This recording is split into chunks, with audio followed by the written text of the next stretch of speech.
1776. The winds of revolt swept through the township of Jerusalem's Lot. Soon This is Lance Kerwin playing Mark Petrie, a major part in the film.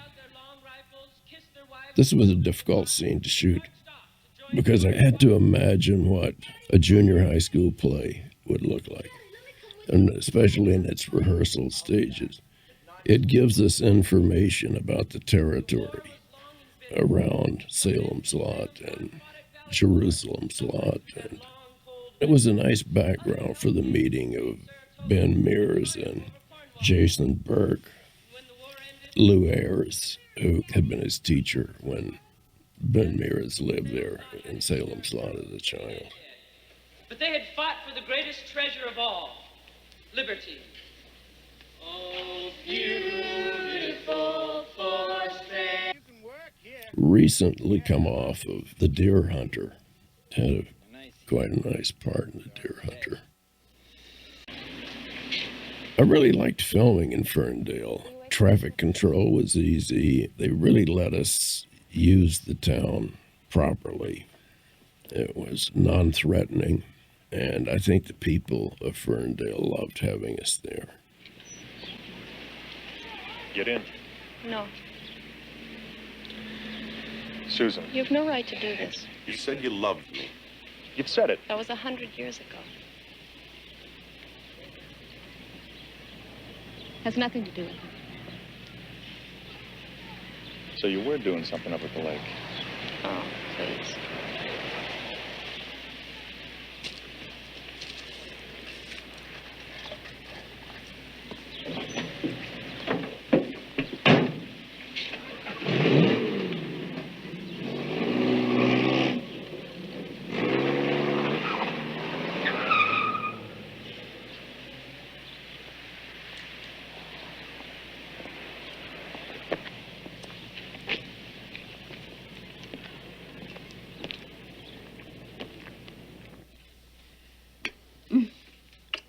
What time do you think you'll get back home, honey? Oh, with all the junking around, locking up those things take 5, 6 hours. Be back midnight or after. You stay away from her, yeah? Salem's Lot is actually in Maine. That's a lot farther from Warner Brothers than Ferndale in Northern California. But it's the only place that looks like a small little village in Maine. And it's a strange anomaly in California that don't really know how it exists or what caused it to exist, but it was certainly perfect. And we shot about 2 weeks. Did anything, Woody Kid?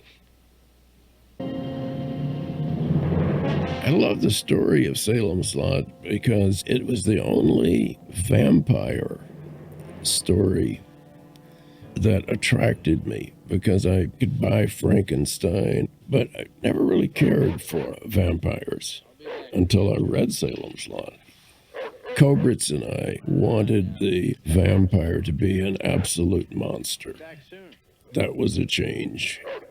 As far as I know, Stephen liked the film. I've stayed in touch with Stephen over the years. I've done other Stephen King movies. I know he liked Barlow becoming a monster. That was about the only thing that I had a significant part of changing. Looked like Nosferatu anyway. Reggie Nalder was a real trip. The nails, the eyes, and the teeth, these things were glued on. He could move or sneeze and a nail would fall off. So there were times that James Mason and David Soul had to guide him through a few scenes by holding his arm or something so he wouldn't just start falling apart. Because he couldn't see very well through the squirrel lenses in his eyes that cover the entire surface of the eyeball, not just like contacts. He wants Boom Boom Bonnie to think he's going to Portland. Reggie Nalder. Now we get the sense that the evil is arriving in Salem's Lot. I think it was very important to turn Reggie Nalder, who plays Barlow, the vampire, into a monster that was very frightening to look at. And that Nosferatu look was actually a kind of happy accident, and that Reggie Nalder himself looked a bit like the images of Nosferatu that I'd seen. Sideboard. You know, Now it's here. it's funny. This crate feels very cold. It's been sitting out here. I don't like it.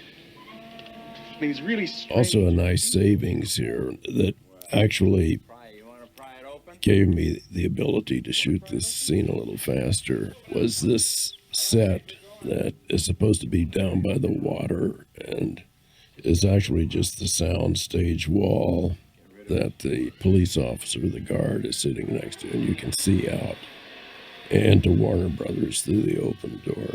Things are beginning to happen as the evil approaches its destination. The color blue and green are being introduced now into the film to kind of cue the effect of the vampire rotting, decay, usually a beautiful color, but in association with what will be happening and what you will see happen should become uncomfortable for you later in the film when you get inside the Marston house. I think that will become clear. And here's Julie Cobb. She's playing Boom Boom Bonnie, as some of the guys in Salem's Lot call her. And she's making demands on Fred Willard. I want you right here in my own little bed. I kind of like the Mona Lisa painting on the wall. No. We're in Mark Petrie's bedroom now, who eventually in his life, for me, the subtext of the character is he's going to become a writer. This is his genre. In a way, it's Stephen King. Has those interests quite early in life in the same way that I had interest for the fantastic when I was growing up. Whatever are you doing? Rehearsing for the pageant. Of course, his family is not that fond of what he's doing. Mother or the father, they tell him he'll never be able to make a living, and he's quite convinced that he will, as I think a lot of people are that know what they're doing, and I think this character knows that he knows what he's doing. All of the props you're seeing right now are from Warner's. On Pabsquitty Hill. Tell me, why the Marston house? Lou Ayres, one scene in this film, told me to get in his costume and do it my way. He didn't want to treat this subject like a reality. And we would have the most fantastic conversations about preternatural things. And I said, that's what I'm talking about. And he said, yeah, but that's real, and there are no vampires. But he finally came around. I mean, as we talked things through, or as he would get angry with me at times, I learned a lot from that guy. I really am happy that I worked with him. All Quiet on the Western Front was a great performance. He's giving a great performance here as well. I think this was just a choice. I think he believed things like this. What did you see? I've seen trees that looked like tortured. The reason Mark Petrie and Ben Mears come together is Ben Mears is a writer who had come from Salem's Lot. The things he's talking about right now go back to an experience he had when he was a young boy, about Mark Petrie's age, and his adventures through his sneaking into the Marston house. He's one of the compressions lost from the book, his backstory as a child. But then there's only so many hours you can suspend an audience with, so we lost that. But there's a lot in common between Ben Mears and Mark Petrie. Never proved. Let's try this again. Danny, Ralphie, your mom called. Want you home. Okay, Mr. Beecher. I think the mask here were from the prop shop. They were generic items or items that could get clearances on. It wasn't like when I made the Fun House and was able to use a mask of the actual Frankenstein creature that Universal owned, a film I made for them. There is this interesting distance between Mark Petrie and his father. And also things now are, the noose is beginning to tighten. It's a strange intersection with destiny. These things happening over and over again at this particular plot of Earth in Salem's Lot. I believe in things like that. I think a lot of people do.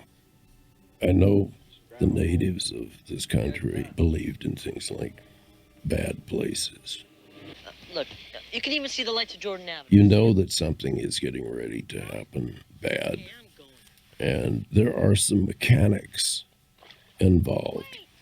A windstorm comes and goes away. And you, I think, automatically think that something is going to happen in the windstorm. And then when the smoke starts going away and the storm goes down and the tension level is dropping and you're relaxing, you get the button, the sting. So there are mechanics and sciences setting up scenes that make you uncomfortable and then even more uncomfortable. When an audience gets one or two of those things, the whole film to them starts becoming an interactive process. In cinema, we see a lot of, actually don't see a lot because they never get to the finished screen. But when a director creates a moment where it requires the audience to ask a question or to involve their emotion and is unanswered, it causes the audience to think. And if they're thinking, that means involvement, even if it isn't paid off then. I've noticed that of late in a lot of films. The audience doesn't need it, but there are people that think that they need the payoff immediate or the audience will be confused. This particular part of the cemetery is in Franklin Canyon. That's this kind of hidden canyon off Coldwater and has been used as a cemetery in a lot of films. James Mason referred to this scene as that he's bringing Barlow his little giftie. The dead could not have their eyes open. The undead could have their eyes open while they appear to be dead.